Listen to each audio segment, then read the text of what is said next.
മറ്റൊരു വാർത്തയിലേക്ക് ഇടുക്കി ഏലപ്പാറ ചെമ്മണ്ണിൽ ഓടിക്കൊണ്ടിരുന്ന ഇരുചക്ര വാഹനത്തിന് മുകളിലേക്ക് മരമൊടിഞ്ഞു വീണ് 17-കാരന് ദാരുണാന്ത്യം. ചെമ്മണ്ണ് സ്വദേശി പ്രവീണാണ് മരിച്ചത്. രാഹുൽ വിജയൻ ചേരുന്നുണ്ട്. രാഹുൽ, എന്താണ് സംഭവിച്ചത്?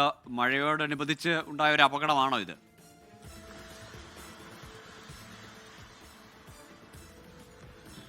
ഗോകുൽ, ഇന്ന് ശക്തമായ കാറ്റുണ്ടായിരുന്നു. ഈ കാറ്റിലാണ് ഈ മരം ഒടിഞ്ഞു വീണത് എന്നുള്ളതാണ് ഏറ്റവും പ്രധാനപ്പെട്ട കാര്യം. ഈ പ്രവീണും അതുപോലെ തന്നെ ഒപ്പം ബൈക്കിൽ മറ്റൊരാളുമായിട്ട് ഏലപ്പാറ ഭാഗത്തേക്ക് വരികയായിരുന്നു ചെമ്മണ്ണിൽ നിന്ന്. ഇതിനിടയിലാണ് ഈ ശക്തമായ കാറ്റ് വീശുകയും മരം ഒടിഞ്ഞു വീഴുകയും ചെയ്തത്. ഈ ബൈക്കിന് മുകളിലേക്കാണ് വീണത്.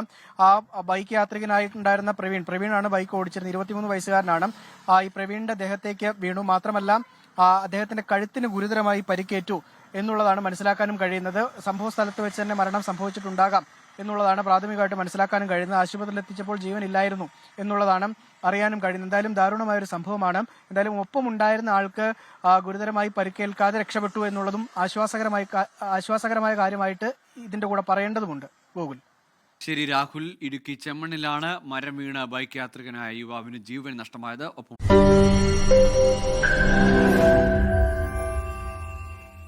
ലോകത്തെവിടെയായാലും ഏത് സമയത്തും 24 വാർത്തകളും ഓഗ്മെന്റഡ് റിയാലിറ്റി പാക്കേജുകളും എക്സ്പ്ലെയിനറുകളും വിശദമായി കാണാൻ ഞങ്ങളുടെ യൂട്യൂബ് ചാനൽ നിങ്ങൾക്ക് സബ്സ്ക്രൈബ് ചെയ്യാം.